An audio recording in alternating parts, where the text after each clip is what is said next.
Baguhay pa lang nato gisaulog ang bag-ong tuig, ang tuig 2021. Ang tuig nga atong gipangandaman kay pagasaulugon nato nining tuiga ang kasumaran sa ikalima kagatos.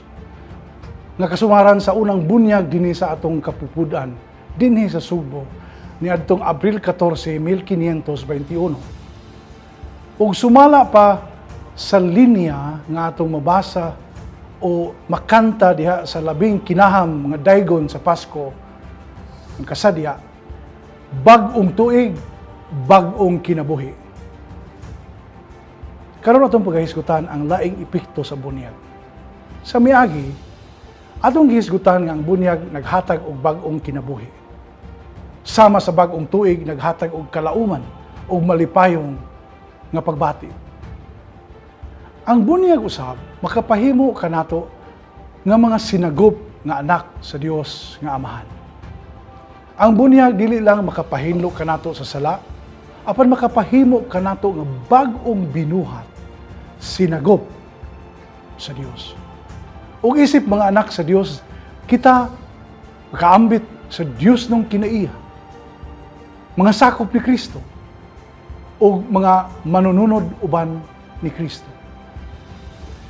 Sa unang higayon nga nanudlo si Magellan sa prinsipe ug sa iyang kaubanan sa wala pa sila bunyagi, samtang naghisgot pa sila kabahin sa kalinaw, nangutana si Magellan kung kinsa ang manunod sa pagkahari kung matigulang na ang ilang hari.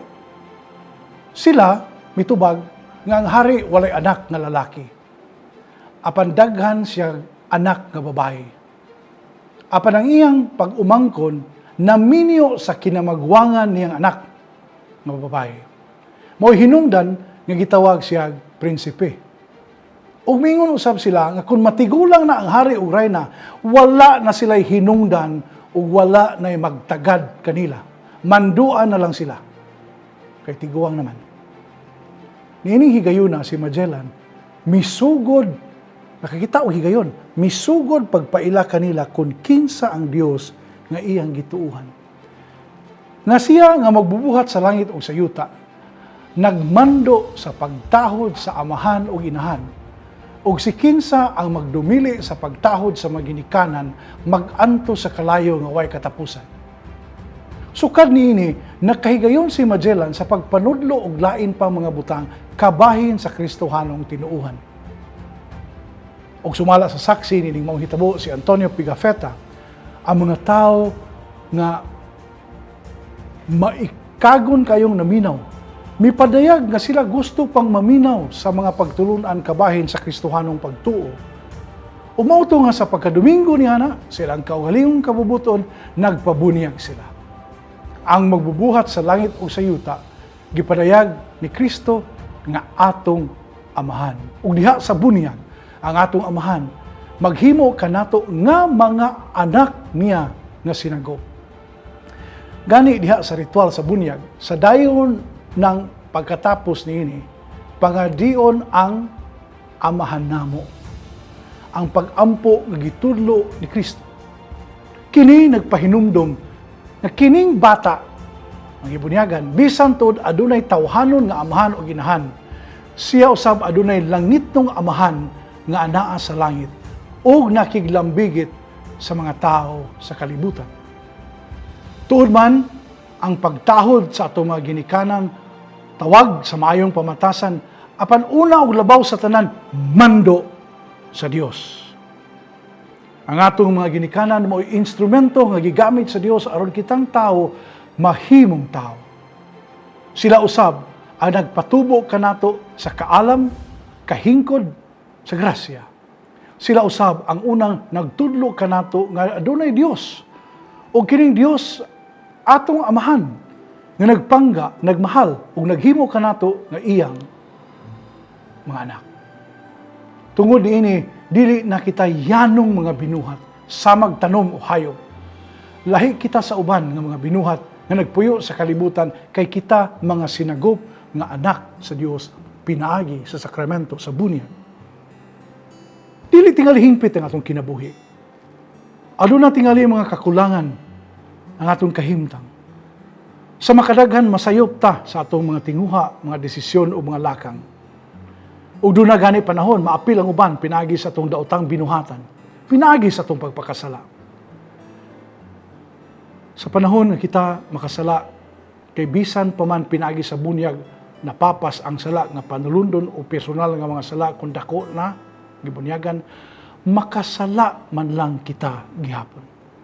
Magbasol, magbag-o, mangumpisal aron mapasaylo. Apan adunay mga tao kini subo nga palandungon nga dili magbasol. Usa ka ulahian dili na mag-usab sa kinabuhi. Buot na lang magpabilin diha sa kahimtang nga makasalanon. Kay lagi tao man lang. Tinuod tao ka apan dili tao man lang. Kaysa imong pagkabinunyagan, nabayaw ang imong pagkanilalang ngadto sa dignidad sa pagkaanak sa Dios. Nga di ay aduna tay igong gahom inubanan sa grasya sa Espiritu Santo sa pagpuyo nga matarong subay sa kabubuton sa Dios. Ang atong tawhanong kahuyang dili mao ang katapusang tubag sa atong kinabuhi. Ang Dios nga nagmugna kanato sa sabakan sa atong inahan, mao ang atong Dios nung amahan nga naghatag kanato bag-ong kinabuhi diha sa bunya. Ug matud pa sa ikaduhang sulat ni San Pedro, ang iyang langit nung gahom naghatag kanato sa tanan sa pagkinabuhi ug pagsimba, pinaagi sa kahibalo kaniya nga nagtawag kanato pinaagi sa iyang kaugalingong himaya ug gahom. Ug pinaagi niini gihatag niya kanato ang labing bililhon, ang labing dakong panaan, aron pinaagi kaniya makaambit kita sa kinabuhing Dios nun. 2 Peter 1:3-4. Ingon kabililhon ang atong kinabuhi. Ingon kataas ang atong dignidad. Sinagop kita ng mga anak sa Dios, kay kita mga binunyagan. Manghinaot kita nga ubos sa panalangin sa atong Dios diha sa atong mga pangandam o pagsaulog sa unang bunyag dinhi sa atong nasod, mapalawom pa ang atong pagsabot ng maong sakramento aron makapadayon kita sa unahan isip katawhan nga ginasahan sa grasya sa pagtuo aron ikapaambit sa uman.